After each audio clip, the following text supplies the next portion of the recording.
Assalamu alaikum and welcome. Today we're going to dive into two incredible stories. One is about a single man, and the other is about an entire people. And they might seem completely different, but as we'll see, they share this single, powerful message about what it means to be human.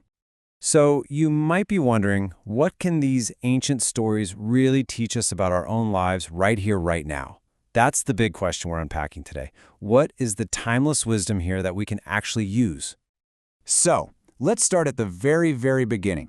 We're talking about a place of perfection, paradise itself, and the very first test of obedience ever given. This one moment, it really sets the stage for everything that comes after.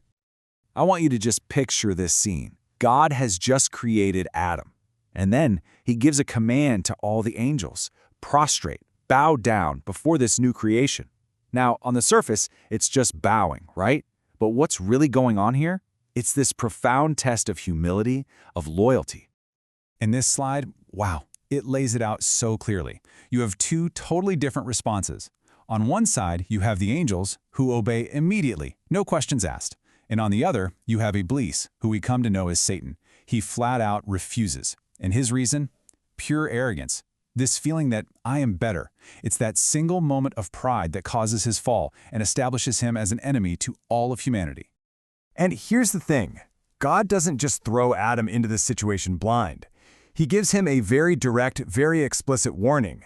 Just listen to the words, "Indeed, this is an enemy to you." It couldn't be any clearer.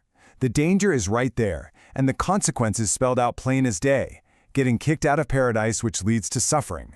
The stakes are crystal clear from the jump.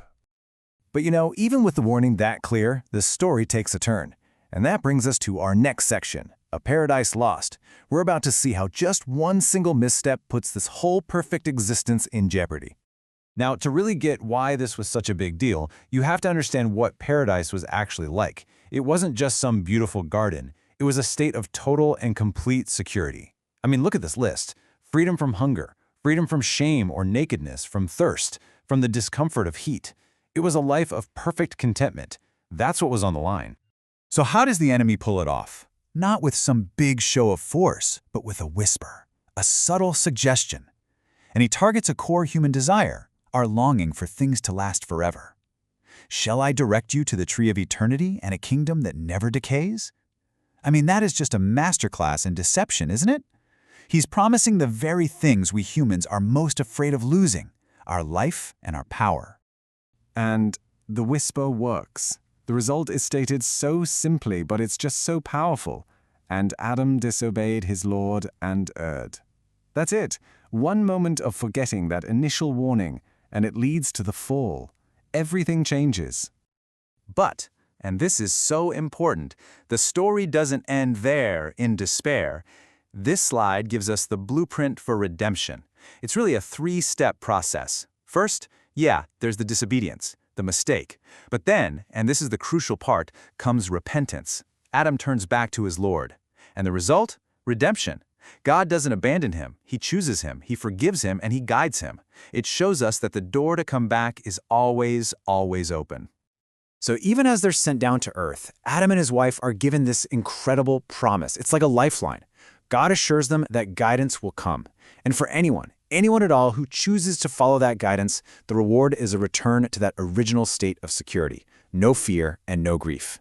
The fall isn't the end of the story. It's really the beginning of a new chapter of our journey here on earth. All right, so let's shift gears for a minute. We've seen this blueprint of temptation and redemption on a really personal, individual level.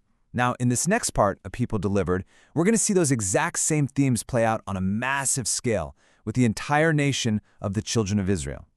So the story shifts, and now God is speaking directly to the children of Israel. And he asks them to do one really important thing: remember his favor upon them. This idea of remembering, of being grateful for blessings, is so central. It's a call to recognize what they've been given and the responsibility that comes with it.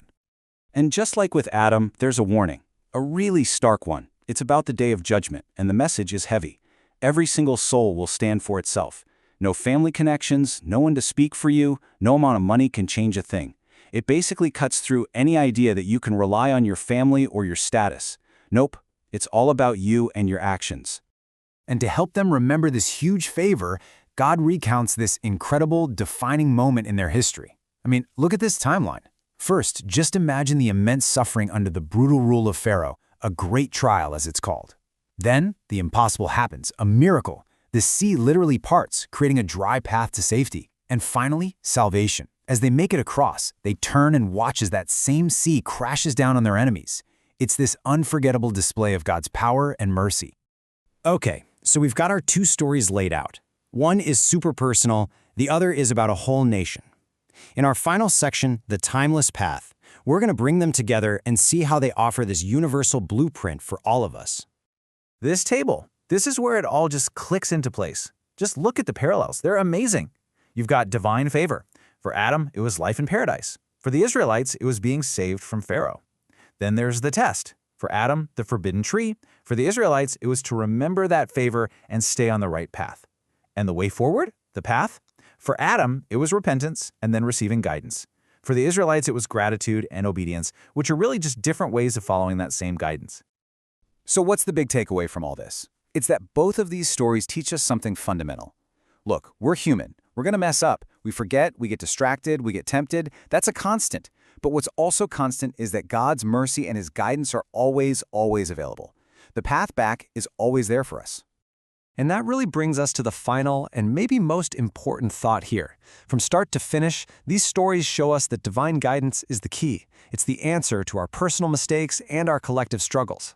So that leaves us with this question, right? For you, for me, for all of us. In our world with notifications buzzing and endless distractions pulling at us from every direction, how do we actually make space to listen for that guidance?